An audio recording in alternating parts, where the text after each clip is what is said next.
ADA मतलब adenosine डाइअमाइनेज। ये एक एंजाइम है जो प्रोटीनेशियस इन नेचर है, मतलब ये एक प्रोटीन मॉलिक्यूल है।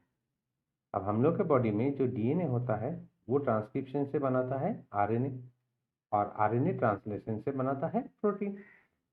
हर इंडिविजुअल प्रोटीन के लिए इंडिविजुअल जीन प्रेजेंट रहता है डीएनए में। अब ये पर्टिकुलर एडीए प्रोटीन बनाने के लिए भी जो जीन प्रेजेंट रहता है डीएनए में उसको हम लोग बोलते हैं एडीए जीन। ये ADA gene mainly chromosome number 20 में पाया जाता है। हम लोग के बॉडी में टोटल 46 क्रोमोसोम है, उसमें से 44 है ऑटोसोम। ये जो 44 ऑटोसोम है उसमें जो क्रोमोसोम नंबर 20 है उसमें एडीए जीन पाया जाता है। अब एडीए का फंक्शन क्या है? एडीए एक प्यूरिन मेटाबोलाइजर है, मतलब ये प्यूरिन बेस को मेटाबॉलिज्म कर देता है। अब हम लोग के बॉडी में डीएटीपी एक मॉलिक्यूल है, इसके बारे में आप लोग रेप्लिकेशन चैप्टर में पढ़े हैं। इसका डुअल फंक्शन था, ये सबस्ट्रेट के तौर पे भी काम करता है और एनर्जी प्रोडक्शन करता है ड्यूरिंग द रेप्लिकेशन प्रोसेस। ये एडीए एंजाइम इस डीएटीपी को ब्रेक डाउन कर देता है। अब एडीए जो एंजाइम है वो बहुत सारे सेल में ही पाया जाता है, पर मैक्सिमम अमाउंट पे पाया जाता है लिम्फोसाइट पे।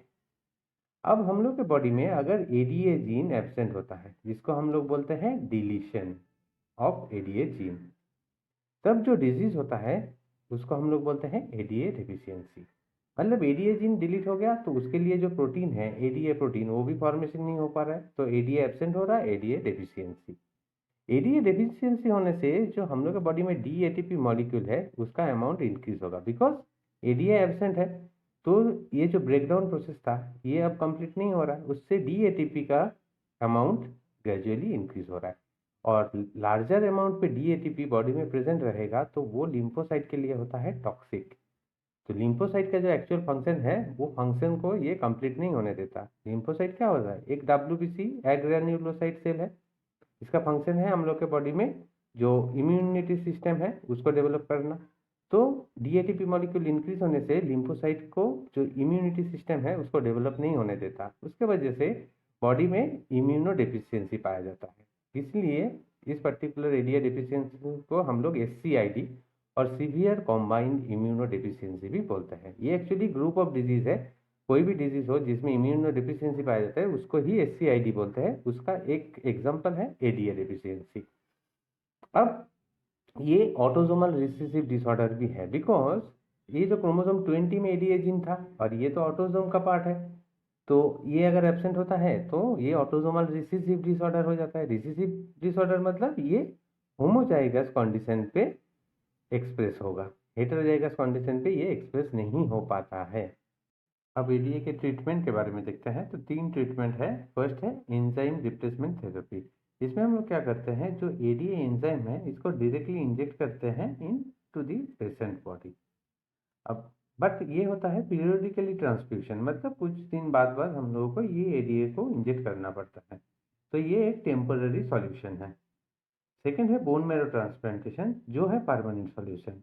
बोन मैरो क्या है? जो बोन्स होता है, लॉन्ग बोन्स हम लोगों का, उसके सेंटर पोजीशन पे एक spongy tissue and blood vessel content substances रहता है, जिसको हम लोग बोन मैरो बोलते हैं।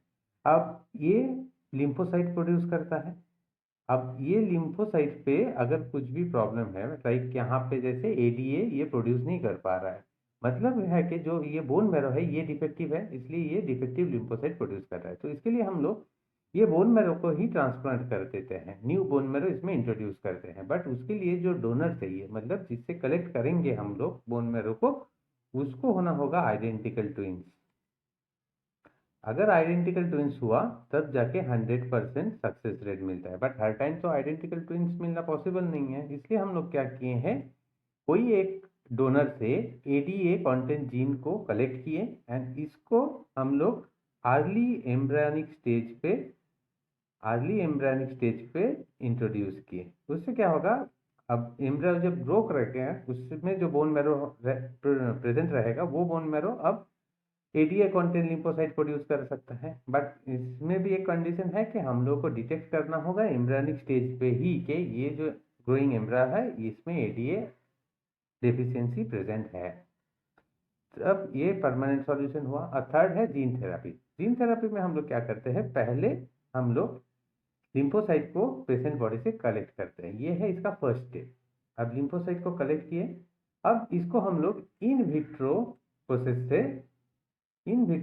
से इसका नंबर को ग्रो कराएंगे। अब इन विट्रो मतलब होता है कि जो एक्चुअल एनवायरनमेंट है उससे बाहर जाके ग्रो कराना, मतलब हम लोग लैब में इस लिम्फोसाइट को ग्रो करेंगे। अगर लिम्फोसाइट को हम लोग बॉडी के अंदर ग्रो कराते, मतलब उसका जो एक्चुअल एनवायरनमेंट है वो होता इन विवो, बट यहाँ पे इन विट्रो में हम लोग कर रहे हैं, तो लिम्फोसाइट का नंबर इंक्रीज किया। अब इसमें हम लोग क्या किए, एडीए कंटेंट जो डीएनए है उसको इंट्रोड्यूस किए इस लिम्फोसाइट के अंदर। उसके लिए हम लोग को चाहिए रेट्रोवायरल वेक्टर। अब वेक्टर होता है जो ऑर्गेनिज्म कोई पर्टिकुलर सब्सटेंस को ट्रांसफर करते हैं, लाइक मलेरिया के टाइम पे मॉस्किटो होता है वेक्टर जो प्लाज्मोडियम को ट्रांसफर करते हैं ह्यूमन बॉडी में। अब जीन को ट्रांसफर करने के लिए हम लोग यूज करते हैं वायरस को एज अ वेक्टर, और यहाँ पे यूज करते हैं रेट्रोवायरस को। इसलिए रेट्रोवायरल वेक्टर से एडीए कंटेंट cDNA को लिम्फोसाइट के अंदर इंट्रोड्यूस किए, ये था सेकेंड स्टेप। अब जो भी लिम्फोसाइट बना उसमें एडीए प्रेजेंट है, इसको हम लोग फिर रिटर्न टू पेशेंट बॉडी में इंजेक्ट कर देंगे। इससे क्या होगा, ये एडीए प्रोड्यूस करने लगेगा बॉडी अब, बट ये भी एक टेम्पोररी सॉल्यूशन है, क्योंकि हम लोग जो भी लिम्फोसाइट यहाँ पे बना रहे हैं वो लिम्फोसाइट का तो एक सर्टेन लाइफ स्पैन है, वो लाइफ स्पैन के बाद तो वो डेड हो जाएगा। तो जब भी डेड हो जाएगा फिर से लिम्फोसाइट एब्सेंट हो गया, एडीए कंटेंट लिम्फोसाइट हम लोगों को इसमें भी पीरियोडिकली ट्रांसफ्यूज करना पड़ता है। इसलिए जीन थेरेपी भी है एक टेम्पोररी सॉल्यूशन। तो ये था एडीए का फुल टॉपिक। Thank you.